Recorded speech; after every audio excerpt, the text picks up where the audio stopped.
ויצא יעקב מבאר שבע וילך חרנה, ויפגע במקום, וילן שם קיבה השמש, ויקח מאבני המקום, וישם מראשותיו, וישכב במקום ההוא בחלום, והנה סולם מוצב ארצה, בראשו מגיע השמיימה, והנה מלכי אלוהים. Hello everybody, it's John Schneider, and welcome to another episode of Jersey Bayshore Country. Happy Hanukkah!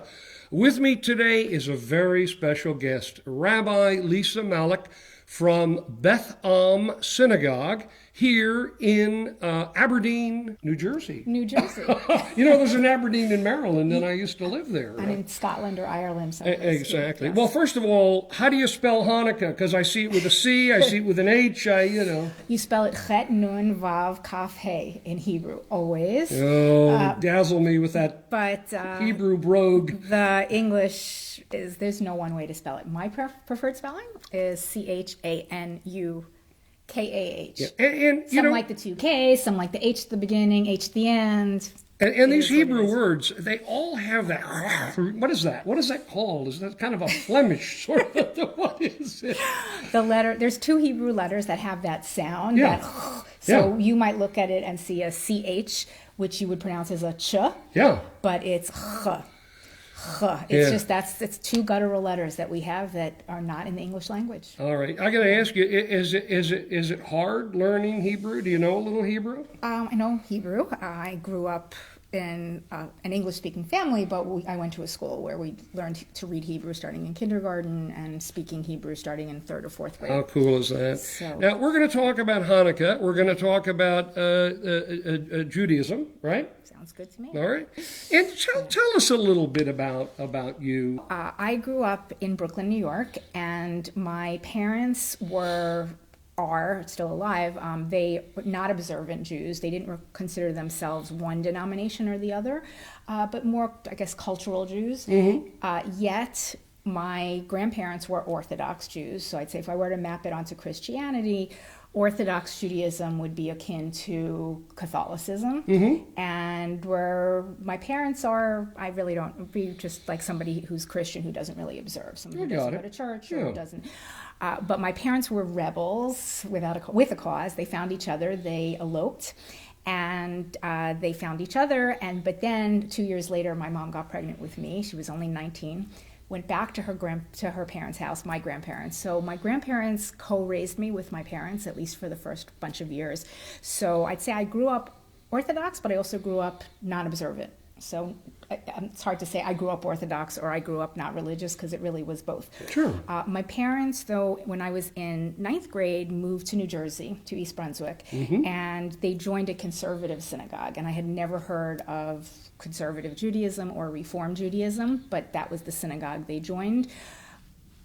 Honestly, because my brother was going to be 13 and they wanted him to have a bar mitzvah ceremony. So that was the closest synagogue, and they didn't feel so comfortable with orthodoxy anyway. Sure. So I discovered conservative Judaism, not for ideological reasons, just because that's where we were. And the biggest difference I found at that point, and again, mapping it onto Christianity, I would say Catholicism versus Episcopalian Christianity. Sure, I got it. So still a lot of ritual, a lot of tradition, but not Catholic. Right. Conservative Judaism really began to appeal to me ideologically as I got older, and one of the big draws for me of conservative Judaism is that there's gender equality in most conservative synagogues at this point. At that point, not so much. East Brunswick Jewish Center at the time, I'm not sure where they stand right now, but East Brunswick Jewish Center at the time did not have gender egalitarianism. This conservative synagogue, and most of them, are gender equality. So what does that mean? Equal access for men and women to rituals, not only to be a rabbi, but to lead prayers, to be up here on the bima doing anything relating to the service. Sure. There's a bat mitzvah as well as a bar mitzvah ceremony. Girls can read from a Torah scroll as well as boys. So that was appealing to me. But I never really thought of it as a profession when I first was encountering it. It was more just a new way of my expressing Judaism. And then I went to, for undergraduate, I went to University of Pennsylvania, and I also, when I was there, I had a dual degree at the Wharton Business School. I worked in business for a while and actually loved it at first. Yeah. I worked for P&G in marketing, what they called account management, brand management, and P&G is Procter Yeah. and Gamble. Procter right? and Gamble. That's a big Yeah. company. Yeah, Yeah. you just name a product. Exactly. They have something like it, or that competes with it. Right? Sure. Mostly, what I didn't like about it is every night I would come home and I would ask myself these very big questions. What's the point? Why am I doing this? It was fun, it was challenging, but it didn't feel deep enough for me. And at some point I decided to change my passion into my profession. So I had gotten into business school for my MBA, and I was supposed to start that August, September, and decided at the last minute not to continue with that degree. And Wow.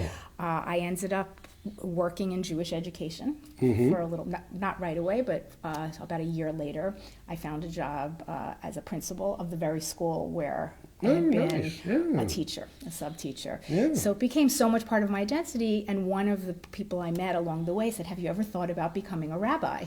And it honestly did not ever occur to me, and I think mostly because of my gender. Because of the Orthodox background that I had, I didn't know there was such a thing as a female rabbi, and even in the conservative movement, women didn't start getting ordained until the late 80s when I was already graduated from college. So it really wasn't, kind of like telling me the sky is not blue. It was just part of Sure. I didn't have a reason to believe women shouldn't be rabbis. It just was what was done. But because that person had mentioned it, it kind of put that little bug in my ear, that little idea, that kernel in the back of my brain. Yep. And it started percolating, and I did end up visiting a rabbinical school in Los Angeles. At the time, it was called University of Judaism.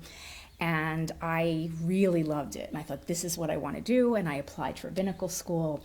So excited, spoke to my grandmother, who was I'd say my spiritual mentor, because when I told her I wanted to become a rabbi, she said, so she's not only Orthodox, she's a Holocaust survivor. And what she said to me was, Lisa, I didn't survive the Holocaust for this. As a woman, she just felt it was wrong that I was spitting on tradition by becoming a rabbi. Sure. She didn't see or realize that my sense of spirituality and connection to the Jewish community so much came from her. And in fact, I would dare say, because I'm the grandchild of Holocaust survivors, my Jewish identity is so strong, and part of it is very motivated by wanting to kind of re-establish Judaism after 6 million were murdered. So it's so much because of her that I am who I am, Jewishly, religiously, spiritually. So I finished my PhD, and I decided then I was going to be a rabbi, and started about a year later, decided not to tell my grandmother. So she never knew that I went back to rabbinical school, and she died during my first week starting school. How do you describe Judaism to a child or someone who doesn't know anything about Judaism? How would you describe it? It's interesting that you said to a child, because most of the people who ask me questions about Judaism in a theological kind of way are adults, so I do answer them in a way probably that is different than how I would answer a child. What I would say to both an adult and a child, though, would be what I mentioned earlier about the actions. About Judaism has what we call mitzvot, which is plural of the word mitzvah. Mitzvah has kind of morphed into, it's gotten used in a way to mean like a good deed. Like, oh, you did such a mitzvah by helping that old lady cross the street. You did such a mitzvah by collecting money and donating your time, volunteering your time at the soup kitchen. Good karma. So those are good mitzvahs. But within Judaism, there's also, we call a mitzvah something that's religious ritual. So prayer is a mitzvah. In fact, each of the different prayer services constitutes a different mitzvah. Observing the Sabbath is a mitzvah. If you look behind us, actually, at the 10 Commandments, that's what they are. So it looks like there's 20, it is 20 slots because it's the first 2 words of each commandment in Hebrew, the way it is in the book of Exodus. But most of these are actions, they're not beliefs. Only the first one, I am the Lord your God, Anochi Hashem. There's some who say that it's not even, that it is an action, that it's not a belief. Some say that it's an intro to the rest of the commandments. But that's the only one that really bona fide is like a belief. The rest of them are observe Sabbath, you should honor your parents. Then there's the whole bunch of don'ts, and they're not don't believe A, B, C, and D. It's don't murder, don't commit adultery, don't steal. So Judaism is very much about actions, and I'd say in terms of what kind of actions, probably I would think about, if I was describing it to an adult, I would divide it into categories and talk about actions that have to do with holiday observances. Then I would say, but wait a second, it's not just the holidays, it's also once a week, there's the Sabbath. Oh, and it's not just once a week, it's every day. And it's not just once a day. Throughout the day, there are mitzvot that you can do, whether it's saying a blessing on a food item that you're about to eat, saying a blessing after you eat something, giving tzedakah, giving charitable contributions, every time you do something to show respect to your parents. That's a mitzvah too. So it's really all-encompassing. How do you describe the God, or the one and only God, that is in the Jewish religion? Well, I just took this out. So Eitz Chaim means the tree of life. It's one of the many books of interpretation on the Torah, the 5 books of Moses. So most of what you have in here is what Christians would consider part of the Old Testament. Mm-hmm. So if you look inside a Hebrew Bible, of course I'm opening it right to left, you'll see God in many different ways. And the God that I believe in has all of these different facets. So I just randomly opened to this page. I happen to be on Exodus, the book of Exodus, chapter 15, verse 1. And this describes the Israelites just being freed from Egypt. God frees them from Egypt. They're no longer slaves, and now they're singing this victory song, the song of the sea, as they cross the Sea of Reeds. So the God described on this particular page of the Torah is a God who has military aspects. He saved the people, and Sure. God is strong and mighty. God has natural strength. There's God described as strong in a physical way as well as in a spiritual way. But then there's other places in the Torah, so like in the book of Genesis, when I think about what we read in synagogue just a couple of weeks ago, Parshat Vayetze. This is when Jacob has his dream with the ladder, and Jacob has this dream with the ladder, and he says, "Oh, achen yesh Adonai b'makom hazeh, v'anochi lo yadati." Easy for you to say. Yeah. Which means, surely the Lord is present in this place, and I did not know it. So this is not a God of strength and military and taking Jews, Israelites, then they weren't called Jews, out of Egypt. This is a God who's present just in dreams, God who's just making God's presence known in a time where Jacob is scared. He's running away from his brother Esau. He's going to a new place. He's crossing a water in order to, he's about to marry 4 women. Sure. There's a lot of, he's about to become a father of 12 sons and a daughter. He doesn't know any of this yet, but he knows he's at a point of transition, and he feels God's presence in that moment as well. So for me, God is not, it's hard for me to say what is God like. God is strong, but God is also present in the small things. God is present in the still small voice. God is present in reading. Does God want anything? Does God require anything from us? I believe that God requires us to do mitzvot, to do these the good commandments. deeds. The good so deeds. not just the good deeds plus everything else from that 613. So the 613 commandments, I don't know exactly how many of them are what you might call good deeds, but probably about, let's say, 200 of them are in the good deed category. The other are not bad deeds, but they're things like light Shabbat candles, study Torah. So I find God's presence is here as well. So I think part of what God commands us to do is to study the Bible. I think part of what God commands us to do is to honor our parents. Part of what God requires us to do is all of those don'ts. Every day we get through a day without killing or murder or stealing, we're doing something that God wants us to do. So I think God wants us to live moral lives, but I think that God wants us to live moral lives within a ritual framework. Is prayer an important part? Prayer is an important part, not the only part. So you had mentioned worship before. So I'd say there's a saying it's called Pirkei Avot. It's a later text written 1st century. And it says the world stands on 3 things: on Torah, which is a study Bible. The word. Torah al Avodah. Avodah means service or worship, or it can mean both. So it refers to either prayer or service to God in other ways, and Gemilut Chasadim, acts of loving kindness. So I think all of those are part of Judaism, not just the prayer part. Do the members of your synagogue know all these words you're throwing out? I mean, do you have to know all this stuff to be able to appreciate? Do you know this, guys? I don't know. I'm trying to teach. Well, I should say, so of the people who are members of the shul, there are some who come more regularly than others, as any synagogue, or it's the same in the churches as well. There also are, we have very many gateways to come into this synagogue space. There are people who are more interested in study, and some who are more interested in prayer, and some who are more interested in the love and kindness. Some are the ones you'll see at all of those events, but that's rare. So you are a rabbi. What do you like about it, and what don't you like about it?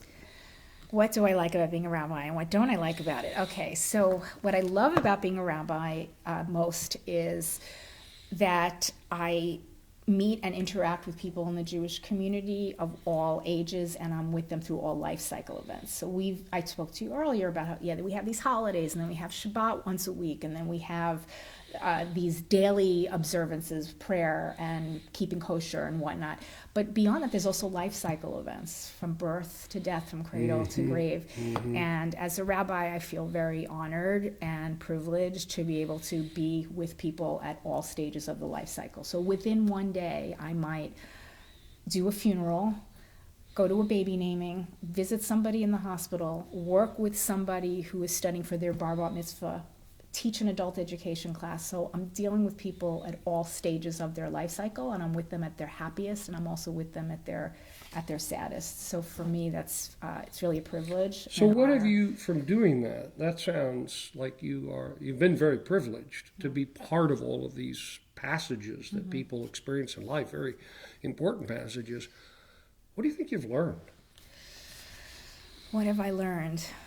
I've learned that it's very hard to go from a funeral to a baby naming in one day. It's very hard to, I think it's really important to be present, but I am so present sometimes that it's very hard for me to transition from one to the other. When I'm at a funeral, I am there. I'm not the mourner, but I try to empathize and feel the pain, and sometimes I'm so in the moment that it's hard for me to immediately go to something happy. It's challenging. Are there miracles in Judaism? Yes, there are miracles in Judaism. And what miracle have you experienced? So normally I think when people think of miracles, they think of the big ones. Like even on a dreidel, the 4 letters, what they stand for, Nes Gadol Hayasha, means a big miracle, a great miracle happened there. I'm talking about the miracle of the oil, the miracle of this tiny group of Jews being able to overcome this larger group of people who were trying to oppress them and persecute them. But for me, really, the miracles are the daily miracles. In one of our prayers, it actually says, Al Nisecha Shebechol Yom Imanu, for the miracles that are with us every day. For me, it's a miracle every day that I wake up and that I'm healthy. It's a miracle when I speak to my children and they are happy. It's a miracle. So the miracles that I've personally experienced, not only the birth of my children, but also the continued existence of my children and my husband. And there's just so many, I can't even think of a day that a miracle doesn't happen. It's when you don't notice those daily miracles. So I haven't had a big miracle happen to me. And I don't care, because the little ones every day sustain me. All right, let's talk about holidays, because it is, after all, the Festival of Lights. And holiday is an Old English word meaning holy day. And while the Festival of Lights, or Hanukkah, is not the holiest of days in the Jewish faith or Jewish religion, it is coming up. We're in the midst of it, aren't we? And it's kind of coinciding with Christmas.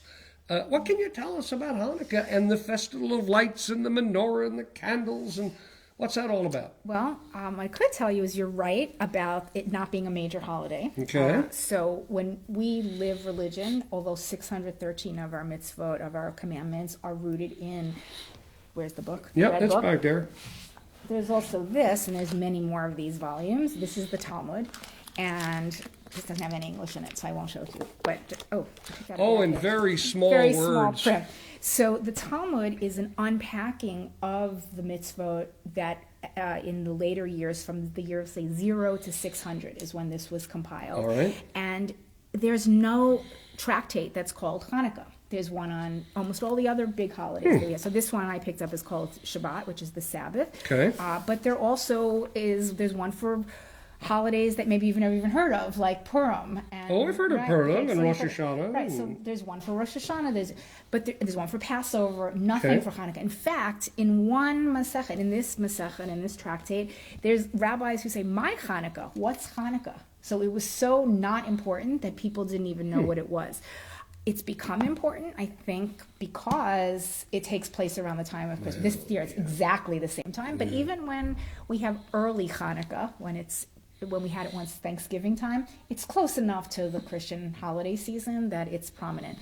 So it's not, let's say, one of the biggies. It's not mentioned in the Bible at all. It's barely mentioned in the Talmud. It's become big here in America, mostly because of Christmas, I think. But what does it mean? So it's not a zero holiday, but it's not it doesn't have the level of significance of What is it? Christmas. What are we celebrating? So Hanukkah, the word Hanukkah means dedication. And it celebrates the rededication of the temple, capital T.